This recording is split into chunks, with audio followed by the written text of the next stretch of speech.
Witchers, welcome back to the Witcher Lorecast. This is your host, Tom, or Robots. I'm punching my microphone. We've got Toasty here with me, as usual. We're talking about Siren lore, and my God, there's a lot of Sirens in The Witcher, or at least in the Witcher games.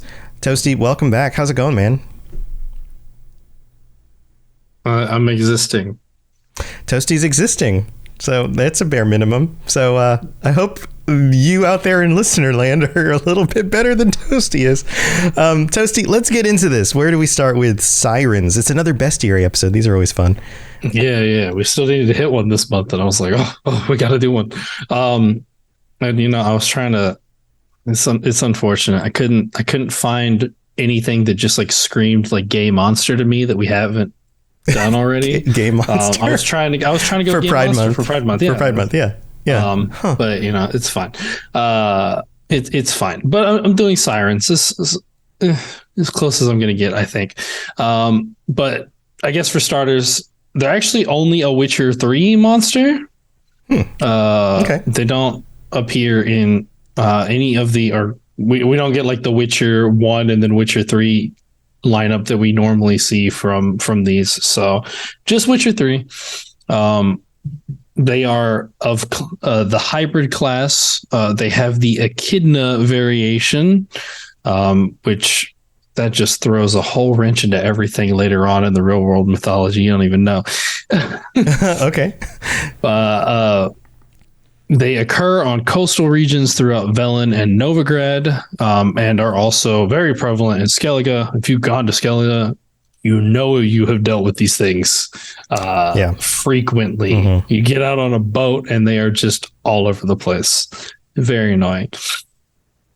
They are susceptible to grape shot, hybrid oil, igni, and ard. And they produce loot monster tooth, siren vocal cords, and water essence. Okay, but so these are called Sirens, but they're actually a little bit different than what we might expect a Siren to be? Yeah. So they are more in line with Nixa. It's a different mythological creature, a far more vicious type of siren that, unlike mer people, have wings that allow them to fly. Okay. So it's kind of similar to mer people, but with wings. Yeah. So I think it just comes down to the difference in like location of mythology, because as I'll discuss later, Nixa are more of a Germanic and Scandinavian, as opposed to Sirens, which are Greek, right? Like mythology, right? So cool. Okay, so we have a bestiary entry here. Let's give this a right. This is from Erike of Hindersfjall. Yeah. Advice given to his son before his first solo village. Out at sea, if you hear. Was that a sneeze? No, voyage. I was laughing at it. A solo voyage. Solo voyage. Voyage. I'm reading too quickly. Out at sea, if you hear a beautiful woman singing, turn the ship around at once. You understand? Even if it means sailing straight back into a storm. So I guess these things are dangerous, huh? Yeah, dangerous. So which this is obviously more in reference to like Greek siren mythology. Right. You hear the song of the siren. You gotta like plug your ears or whatever. Yeah, this goes all the way back to like the Odyssey, and like that's a very famous old book if you haven't heard about it, by Homer, not Simpson. Thank you for that clarification. You're welcome. You're welcome. Like Here. Skilled hunters. Oh, can I read this part? Can I read these? Go ahead. These are fun. Maybe I'll mess up some more words and it'll be fun. Like skilled hunters setting out wooden ducks to lure in drakes, Sirens and Lamias lure men near, using their own bodies as decoys. They can transform to resemble beautiful human maidens, though with tails covered in silver scales instead of legs. Once a naive sailor gets within arm's reach of these beautiful creatures, their fair faces suddenly turn into fang-filled fish-like maws, and lovely tails promising unknown delights become sharp, death-dealing talons. One legend claims Sirens and Lamias, I guess this whole thing's for both of them, right, were once friendly towards men, and supposedly were even known, albeit on rare occasions, to accept some tailors' clumsy attempts at courtship. That's like the Little Mermaid, right? In our day, however, they are decidedly aggressive, perhaps soured by the numerous kidnappings carried out by frustrated sea salts. Whatever the truth, one thing is certain. These days, the monsters display no sign of goodwill, and so when spotting them, one should immediately reach for one's silver sword. Sirens and Lamias, the Sirens' more dangerous cousins, usually hunt in flocks, making use of their numbers as well as their ability to move effortlessly through water and air. On the ground, however, they are virtually defenseless, and so a wise tactic is to damage their fin-like wings to force them to land. The Igni sign also proves effective when fighting against them. Threatened or injured Sirens will let out a terrifying shriek, leaving their opponents stunned while they escape, and their sisters swoop down for an easy attack. And I think that reference back to that one paragraph saying that they were once friendly towards men, also just might be a misconception, because we do know that there are mer people that exist in The Witcher. They're in the books. Geralt has to play matchmaker between I think a governor and a mer woman that he was in love with. And she wanted him to come to sea with her, but he was like, "No, I can't do that. You got to grow some legs." Like, yes, that plays out in The Witcher 3 too. Isn't there a side quest that's basically the same thing? I believe that's a thing. You're probably right. I was trying to remember. Yeah, it might be one of those things that shows up in both places. Inspired by the book, showed up in one of the games. Yeah, but I mean, like, the Witcher books do incorporate a lot of like different of those types of fairy tales that are in it. I mean, you get the twist on like those like fairy tales that we're familiar with. I mean, the Bruxa story with what's his face? Nivellen is just Beauty and the Beast, but fucked up. Like, right. Yeah. We get a number of that. Like that's kind of the MO of some of these little side stories that happen in The Witcher. We get a little story where Geralt plays matchmaker for a mermaid. So, right. So, combat tactics, if you're fighting these in The Witcher 3, you mentioned things like grape shot work. Obviously they're very agile creatures. Yeah, what else is useful? Grape shot just is basically the like cure-all for any flying creature. If a creature has flight capabilities, use grape shot. Right. And if it's small enough, use your crossbow like in the water or in the air to knock them down. Yeah, which, I mean, you can use a crossbow to knock a griffin out of the sky too, which, maybe doesn't make a lot of sense, but, it's fine. Yeah, I guess, that's true. Yeah, so seems like a big creature to drop to the ground with one little bolt from a crossbow. If you hit it in the right spot, it's going down. Yeah. Okay. So Sirens work in packs, akin to harpies in their ilk. They have been spotted attempting to lure in victims by transforming their appearance to that of attractive human woman, a deception that quickly ends the moment they become aggressive. Sirens can move as quickly in water as they do in the sky. When sailing in siren-infested waters, expect to see the monsters transition from the seas to the airs as they surround their prey, which, like, if you played in Skellige and The Witcher 3, they are in the water, then they come out of the water and they will go back in the water. It can be a huge pain in the ass sometimes.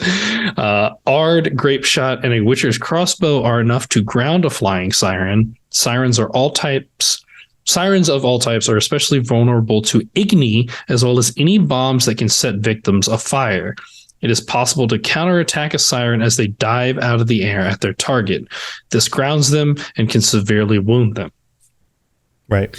As with the harpy, a grounded siren is a siren that has all but presented themselves for execution, which is presented with this opportunity, should not hesitate. So sometimes you get that like knockdown effect on creatures. You can instantly execute them. Sirens are not much of a threat, and I think they're more of an annoyance. They're weak enough. Yeah, they're weak enough that that's not really like a concern as it could be with like much stronger creatures where you get that opportunity. You're like, oh, I gotta get it. Yeah. Siren's going to die in a couple of hits anyways. Sirens prefer swooping on their prey, slashing with their claws or tails as they sweep past their victims. They rarely stay still in the air, but are at their most vulnerable when they do so. Wounded sirens can produce an ear-piercing screech that can stun their attackers. Other sirens can use this moment to rescue their sister, diving in on the enemy and allowing their injured to escape. Right. Now, you mentioned that there are variations, and one called an echidna. Yeah. And that this, in the lore, poses kind of a weird conundrum. Yeah, in real mythology. As far as The Witcher, it is just considered a larger, stronger breed of siren.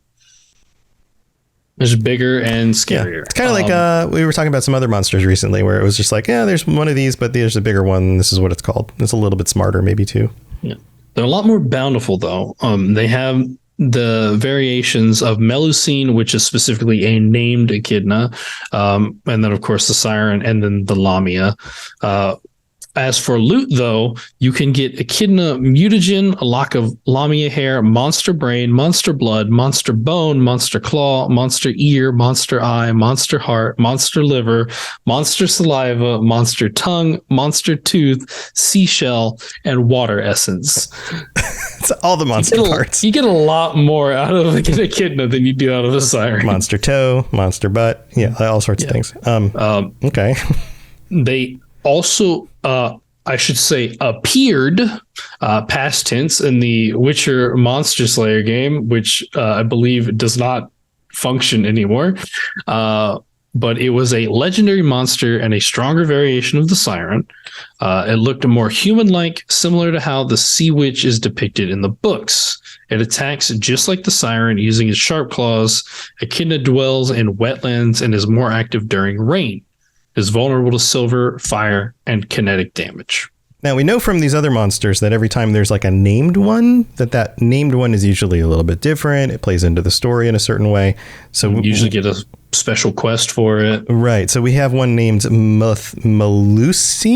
Melusine, yes. Words are hard. It specifically occurs in Spikarug, the island of Spikarug, and offers the loot. Echidna mutagen, echidna trophy, assassin's trousers. She steals the pants off of potential assassins. Yes. Lock of Lamia hair, and then a randomly assorted echidna loot, which I will not repeat. Melusine is an old and powerful echidna living in a large complex of caves near the village of Sforlog, located in Skellige. It is presumed that a cult once worshipped Melusine, as evidenced by the large winged statue located in the caves beneath the mountains which she inhabits. Cool. But otherwise, functions the same, right? Mm-hmm. But she has a bestiary entry. Yeah, that's cool. Let's get into that one. Should I read this? Yeah, go ahead. This is from Brit of Sforlog. I saw a shadow, great wings like a cloud passing over the sky. I should do this in a funny accent, but I'm already most of the way through it. Then I heard him scream. In the mountains near the village of Sforlag in Skellige lies an enormous complex of caves. For many centuries, they were given wide berth on account of the bloodthirsty echidna known as Melusine, who had made them into her lair. Melusine was a beast so powerful some islanders worshipped her as a semi-divine being. The Witcher, however, harbored no such delusions. He knew she was an extremely powerful monster, but a monster all the same. This meant she could be killed. To do so, he would need the highest quality bolts, a solid silver blade, and a steady hand. And of course, you play through the game and you do the quest and take her out. Yeah. So you mentioned Lamia also. Yes. Now, these are many similar snake-like people, right? Similar, but not the same. Similar, but not the same, and don't actually appear in the games. But this is just, we have documented information, a little bit of documented information on them. So Lamia are a type of creature often encountered at night in deserts on the southern part of the continent. They are resistant to iron and regarded by some as a variety of vampire. Okay. They have the ability to polymorph or shapeshift and can transform themselves into beautiful women, appearing as large snakes with female human heads with bloody faces and fangs. They lure their prey closer and then tear them into pieces with their fangs, often in their dens, which they build in caves. Their fearsome reputation has resulted in a weapon, a very nasty whip, being named after them. Can you imagine, like, oh no, Jimmy got taken by the Lamia. Why did he find that woman with a snake body and bloody face attractive enough to go in that cave? What? I don't know. I mean, like, it'd probably work on me, Tom. I'm gonna be straight honest. And be like, that snake lady with a bloody face seems like a good time. Toasty's shrugging right now. Yeah. Yeah. I can't disagree with that statement. Yeah. That's the thing. That's why I'm shrugging. All right. Well, tell you what, we've got some really cool real world lore to get into. But first, we have to take a break and thank our patrons. So we will be right back. Very well. Let us get this over with. Something has infested my vineyard. Mm-hmm. Great. Let me go prepare my something oil then. All right. This is where we get to thank our patrons, including our higher vampires, Ben of Temeria and Jared M. Thank you for your support. You guys get shout outs every week. And thanks to everybody else who supports the show. If you are interested in joining us on the Patreon, then head on over to patreon.com/WitcherLorecast. If we've been helping you get through your workday or your commute or I don't know, just making your day a little bit better, then go check out all the different stuff you can get. Ad-free episodes, joining us on Patron Chats, which is happening very soon because the end of June is almost here already, which is crazy. So we will be doing our patron chat. This episode came out a little bit late this week. Toasty had some other stuff going on. So you still have a few days by the time you've heard this to join up with us if you'd like. The patron chat will be on Monday, the 26th at 9 p.m. Eastern. So come join us for that if you are one of the Tier 4 or Tier 5 patrons, or if you'd like to sign up. And we will be discussing on the Discord what we will be talking about. Words are hard. So go check that stuff out. Also, if you'd like to help us out with a review on Apple Podcasts, 5-star reviews will be read out in the future. And thank you to everybody who has done that and everyone else who helps support the show. We really appreciate it. All right, let's move on with the rest of the show. You smell of death and destiny, heroics and heartbreak. It's onion. Right, yeah. So you mentioned, Toasty, that Sirens originally came from Greek mythology, specifically. Yeah. But some of these other words and names are from other places. Do they get kind of just jumbled together in The Witcher? Like, how does this work? Okay, so they called them Sirens. So I think first we're going to talk about Sirens. So like you mentioned before, Sirens appear in the Odyssey by Homer. They are the daughters. They are the daughters of the river god Achilles. Achilles. I don't know Greek. I'm not proficient. Close enough. Close enough. They were vicious creatures, especially feared by sailors. In most representations, they had the face and torso of a beautiful woman, but the wings and lower body of a bird. Not a snake. Not a snake. A bird. A bird. That's different. Their beguiling song would cause sailors to forget home and leap into the sea to meet their death. Also, strange. I'm not sure that would be attractive. Maybe, I guess, if you've been on a boat for a really long time, you're really lonely. You're like, bird woman, close enough. I guess that. See, normally it wasn't a matter of seeing them. It was a matter of hearing them. You heard them at first, but eventually you saw them. But by then you were under their spell, right? Like you didn't actually have a chance. You were just, you were caught. You were kind of already messed up. Yeah. Earliest source to acknowledge the Siren, the Odyssey, did not give a description of them. Presumably, Homer would have mentioned if they had an unusual appearance. Thus, it is possible that Homer's sirens just looked like ordinary women. Or that so many people by that time of the writing of the book understood what a siren was and that it didn't look like an ordinary woman, that he didn't have to note it. Yeah. Right? Well, this is the earliest presentation of a siren. So. Well, it's the earliest one that we have record of. Right. Yeah. And many of these stories, if you go back, like this is one of those historical things, you go back 2, 3, 4,000 years, and most of the stories were told orally. They were told over campfires and community get-togethers and families having a party. Grandpa, tell us the story of the siren again, or whatever. Yeah. Yeah. So maybe this was just a common concept that everybody knew. And so he just didn't have to go into detail, like Like even today, if you said Medusa, you wouldn't have to specifically state that she has snakes for hair and that if you look at her, you turn to stone. Like everybody knows the story of Medusa, right? Fair enough. Almost all later traditions, however, represented the sirens as half human and half bird, similar to the harpies. Sirens had the head and often torso of a beautiful woman, the wings and lower body of a bird. A much later source produced around the 7th or 8th century described the sirens as having the upper bodies of human women, but the lower bodies of fish. So it kind of evolved over time. It kind of changed as the culture moved on. Yes. This is the origin of the mermaid, basically more mermaid pop culture. The sirens' most important attribute was, of course, though, their enchanting voices, which they used to lure sailors to their deaths. Right. Now, you mentioned the Nixa. How similar and different is a Nixa? So the Nixa, I got a couple different more... I can't do directions. Never mind. I'm not going to finish this sentence. More Northern European? Yeah, that sounds correct. I mean, we're going up to like Germany and Norway. Scandinavia, like, and Germany places. are the specific ones here. Right. Okay. So the Nix are Nixie plural is the most popular term for the shape-shifting water spirits of Germanic and Nordic folklore. Oftentimes, these mythical creatures appear as humans and are sometimes linked with such similar creatures as the Greek sirens or the European mermaids.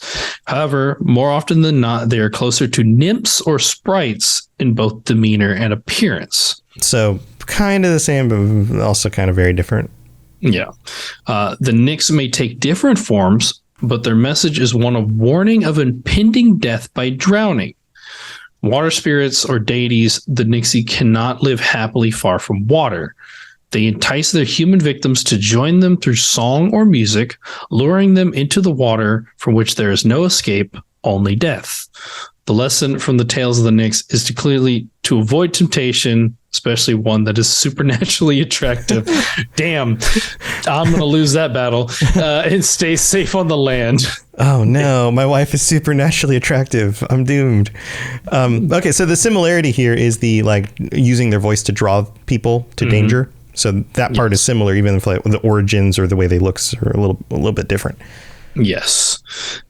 So in Scandinavia specifically, there's the Scandinavian, and there was like 4 different words. I picked one that I think I can, I probably more closely pronounce. I think that's a Nakken. Nacken. And the A has the 2 dots over it. Yeah. I don't know these kinds of languages as we're getting into it's whatever. I'm sure somebody who listens to the show does. So if you want to be yelling, at let us know. Yeah. Their car speaker, like, no, it's pronounced this. Right. Yeah. Let us know. Spell it out phonetically in the Witcher Lorecast channel. Yeah. Let us know. But they were male water spirits who played enchanted songs on the violin. So enchanting songs still popular here, but they had instruments. Right, specifically violins. They were trained. Yes. They were trained musicians. Luring women and children to drown in lakes or streams.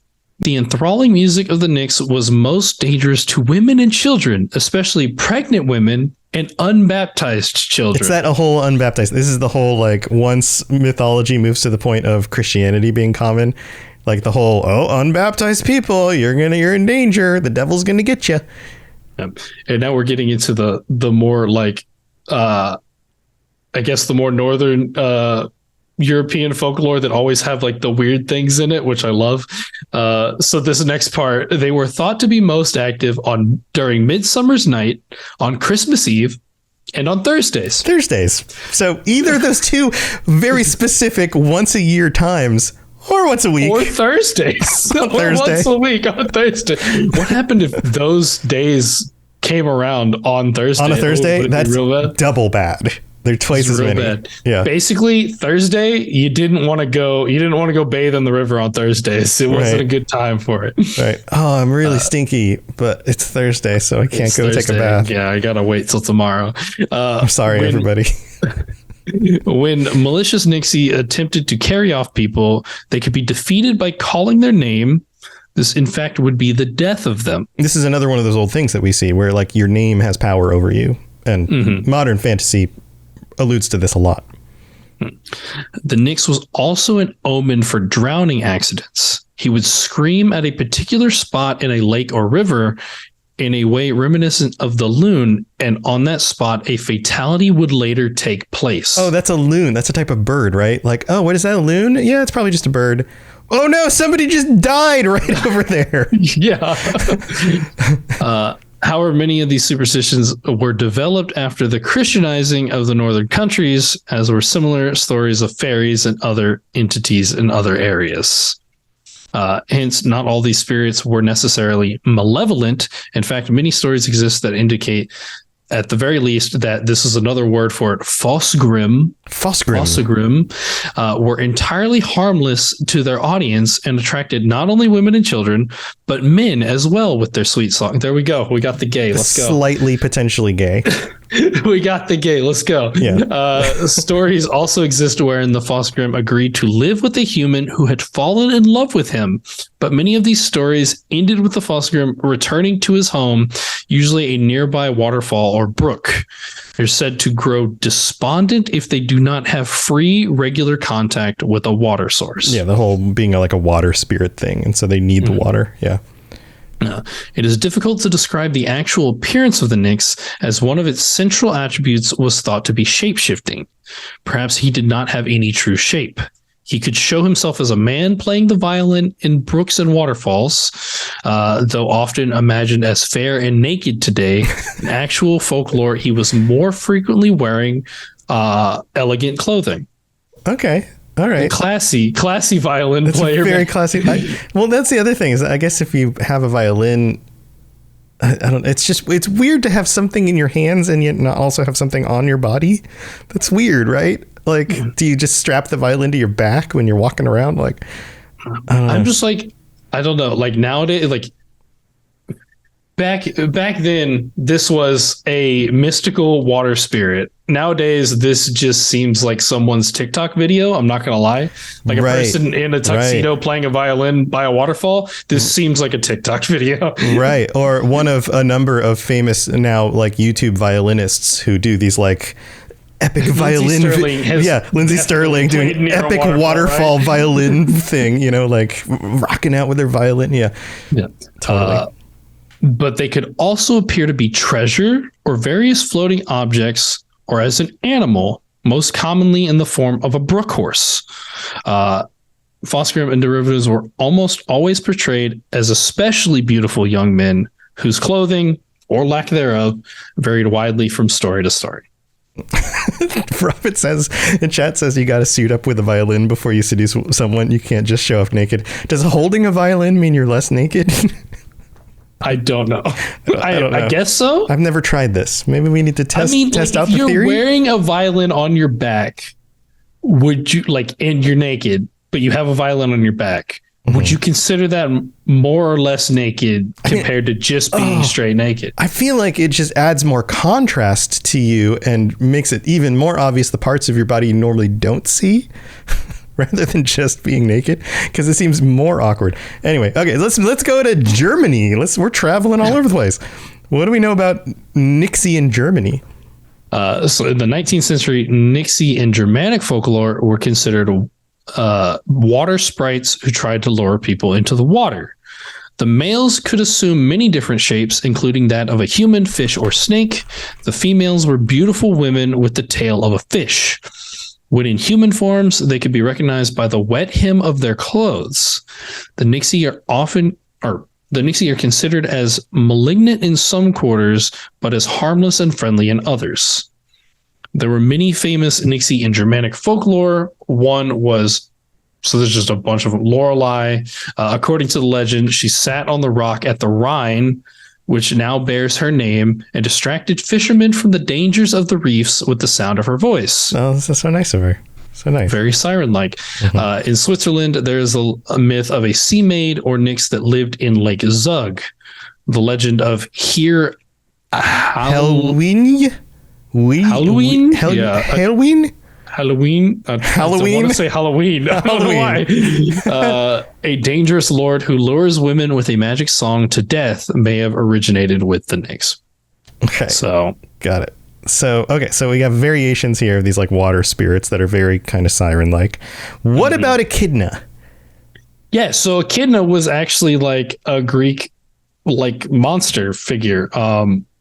So she was the female serpent monster. It was the daughter of the sea gods Phorcys and Ceto, or Keto. I think it's Ceto.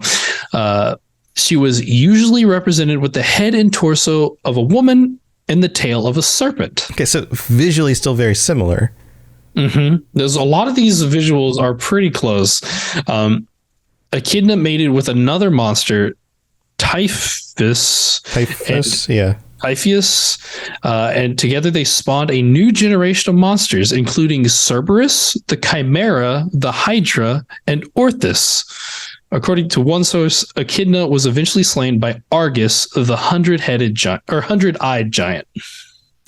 I love all the different like monsters in Greek mythology. And I'm just like it's crazy. It's crazy the stuff that resulted from like Greek monster matings. I mean, you have the Cerberus, right, the three-headed dog, right, that protected the gates of the underworld. The Chimera, which I mean, there's a bunch of different, but it was like what that is a hodgepodge, a lion head. Yeah, that is a hodgepodge of animals. Yes, the Hydra, which was a 7-headed serpent. And then I don't know. I'm not actually familiar with Orthus. Orthus is the least popular. It's like the unwanted, redheaded stepchild. According to this two-headed dog who guarded Garion's cattle, and I think there's a whole story about all of that. So was a two-headed border collie. Gotcha. Right. So these all have multiple heads, even though the parents didn't necessarily. I'm sure. I'm not familiar with Typhoeus. Let me look that up real fast too. All right. So what else do we know about Echidna, though? Yeah. So Hesiod offered a detailed portrait of Echidna, describing her as half a nymph with glancing eyes and fair cheeks, and half again a huge snake, great and awful with speckled skin, eating raw flesh beneath the secret parts of the holy earth. Okay, so Typhus, Typhon, these are the variations of the name, was a winged giant said to be so huge that his head brushed the stars. He was like the storm giant monster. Oh, dang. He was man-shaped from the waist up with 2 coiled serpents in place of legs, so kind of similar. He had 100 serpent heads for fingers, a filthy matted beard, pointed ears, and eyes flashing fire. Whew. That's quite the pairing. So why did they give birth to two dogs? Because monsters. Obviously snake. Because clearly monster. In Greek mythology, the Greek gods, some of them came from the Titans. The Titans were very different than the Greek gods, but some of the Greek gods came from other Greek gods. Some of the Greek gods came from the pairing of like Zeus and mortals. Like you have heroes that are Zeus and mortal. Like you have this, but then you also have weird monsters that are pairings as well from gods and other things. Like the whole thing's just like genetically makes no sense, but it's fun for stories. Yeah. This description of Echidna as flesh-eating may suggest that she had a serpent head in addition to her human head. So she might have had 2 heads. Presumably at the end of her snake half. Weird. So okay. She's got the body of like a woman and the head of a woman here, and then snake body with another head at the end of it. What a description. Echidna thus seems to have been imagined as a human woman, even a beautiful woman from the waist up, and a serpent from the waist down, possibly culminating in a snake head at the tip of her tail. Yeah. Oftentimes you get these like different descriptions because long periods of time went by, centuries, and lots of different depictions happened. Some artists would make a statue or a vase with an image, and some of them would include a head on the tail and some wouldn't, and all of that. So that's why these things generally are kind of vague and like, well, sometimes like this, sometimes like that.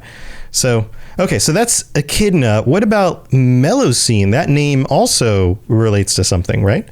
Yes. So Melusine is a legendary figure from European folklore depicted as a mermaid, sometimes with 2 tails, as a serpent from the waist down, or as a dragon. Or as a dragon. Just could have been a dragon too. Yeah, but still, the similar mermaid / serpentine. Semi-human. Yeah. Right. Okay. According to the legend, Melusine was cursed by her mother to become half serpent every Saturday. Not Thursday. Until she married a man who would respect her privacy on Saturdays and not look upon her or accept her as she was. She marries the nobleman Raimondin, promising to make him wealthy and famous on the condition that he leaves her alone every Saturday.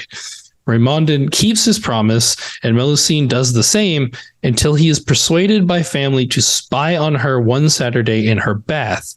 When he breaks his vow to her, she leaves him, returning only to visit her children or fulfill the obligations of the curse to warn of death or announce a change in fortunes. Good job, buddy. This is one of those and this is why you should always keep your word. Yeah, this is one of those stories with a moral. It's apparently because I read a little bit more on it. Apparently, this resulted from the concept that women, after they gave birth to a child, for the 10 to 20 days that followed, it was considered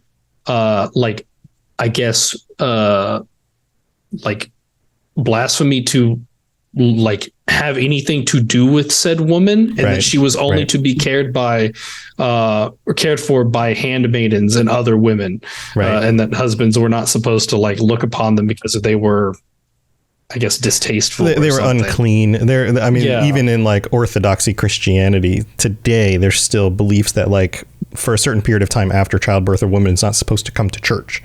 And you can see why historically this may have been helpful in order to give women time to heal and be, catered to by people who knew what they were doing and not bothered by their husbands, or to not, come into a, not be forced to get up and walk around if getting up and walking around was difficult, those kinds of things. So there's again, real origins for why that might have been a thing, but they kind of work their way into these mythologies in ways that make you go, wait, what?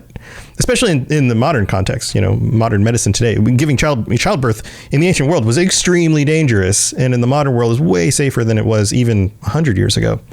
Mm-hmm. So, okay, so we have one more here, right? Lamia. Yes, Lamia are mentioned.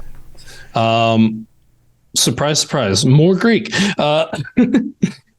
So the Lamia is a female or a hermaphroditic demon found in Greek mythology who devoured children and seduced men. Lamia was a half-human, half-serpent creature with a terrifying demonic face who lived in a cave and smelled horribly. Okay. So again, the other half human, half serpent kind of thing. Yeah, more half human, half serpent. According to the ancient Greek comedy playwright Aristophanes. That's right. You pronounced that one perfectly. Lamia was hermaphroditic. It had a voice like a roaring torrent, the stench of a seal, the unwashed balls of a lamia, which to describe something as having the thing of itself, asset of the thing. Yeah, I didn't quite get that. And the arse of a camel. Wait, okay. What else do we know? She would frequently creep into homes once darkness had fallen, steal infants from their cribs, and torment sleeping persons. Lamia's horrific acts of killing babies and snatching infants from the womb ensured that other mothers would feel her pain by robbing them of their maternal duties and joys. What a jerk. Yeah, not great.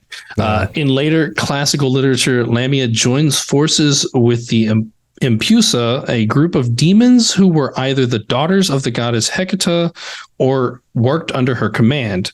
She began to be portrayed as a woman with the power to transform into a beautiful woman, lure young men, seduce and lie with them, and then drink their blood. Her penchant for drinking blood makes her one of the oldest figures from mythology who shares the characteristics of the modern vampire. Yeah, which is part of the connection to how Lamia are described in The Witcher. Yes, which is makes sense. Very similar. Half woman, half serpent, and then they are often confused for a type of vampire because they drink the blood of their victims. Yeah, man, this was really cool. This was a hefty episode full of all sorts of cool stuff and really cool connections. Had all of the variations and everything. Every name had mythological significance. That's great. It was great. Crazy. That is really cool. Well, Toasty, this has been a fun episode. Chat, thank you for being here. Toasty, do you want to share anything else before we head out? Check out the Cyberpunk Lorecast. They just recently released that new trailer for Phantom Liberty. There was a big patch that already updated for 2077 as well, so things are kind of rolling out. Time to look into that, but I think it's the 1.7 patch, which is supposedly overhauling the game entirely. Yeah, they're changing so many things about it. So that's crazy. So Cyberpunk's popping off right now. So check out that. We're talking about all the stuff. And then I also do the Cyberpunk Red Live Play podcast, Cyberpunk apostrophe D, with the Fumbling 4 and Almighty Crit Gang. There you go. Check out his shows on whatever podcatcher you're listening to this on, because that's an easy way to look them up, or go to robotsradio.net where you can find those shows. And you can also find my other shows. I do a bunch of other lore casts about all sorts of things. And so you guys know how all this stuff works. Thank you for being here, everybody. Chat, thanks for being here as usual. Thank you for your patience on getting this episode out a little bit late, but we will be back next week with our patrons. So if you'd like to join us, make sure you sign up on patreon.com/WitcherLorecast. We will see you next time. Have a wonderful week. And until then, stay safe on the path. Bye, everybody. Thanks for tuning in to the Witcher Lorecast. We'd love to hear about your experiences with the games and the books and the TV series and all your thoughts on everything. Please check out the Robots Radio Discord and follow us on Twitter at Witcher Lorecast. You've been listening to a Robots Radio podcast. Smart shows for interesting people. Check out all the shows at robotsradio.net.